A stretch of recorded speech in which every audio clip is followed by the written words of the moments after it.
মানব জাতির প্রতি পৃথিবীর প্রত্যন্ত প্রান্ত থেকে সুধীজন, আমি আজকের পৃথিবীতে পুনর্জাগরিত হয়ে আশ্চর্য হচ্ছি না, বরং বিমূঢ়।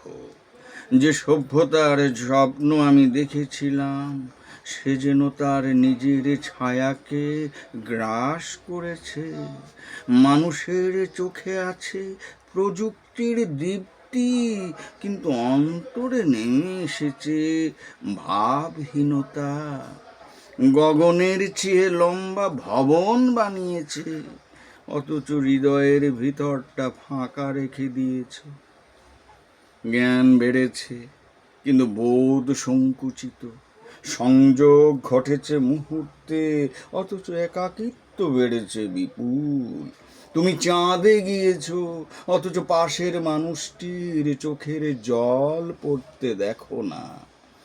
যে বিশ্বজনীন চেতনার কথা আমি শান্তিনিকেতনে চর্চা করতাম, তার বিপরীতে দাঁড়িয়ে আছে দেয়াল, সীমান্ত, বিদ্বেষ ও ধর্মান্ধতা।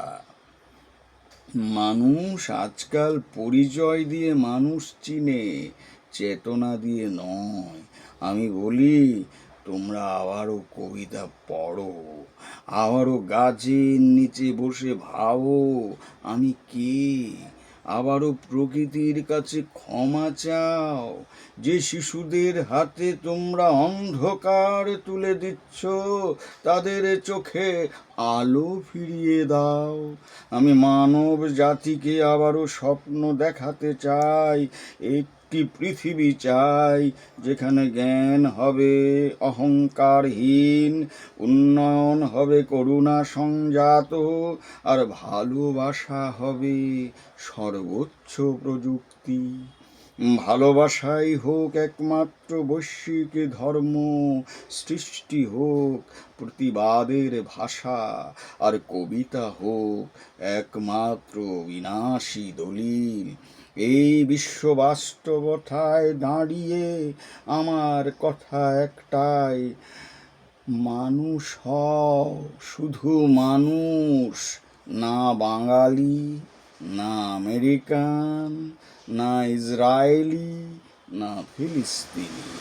শুধু হৃদয়ের খাঁচায় গান গাওয়া, শান্তি খোঁজা, ভালোবাসা ছড়ানো মানুষ। এটি তোমাদের রবীন্দ্রনাথ ঠাকুর।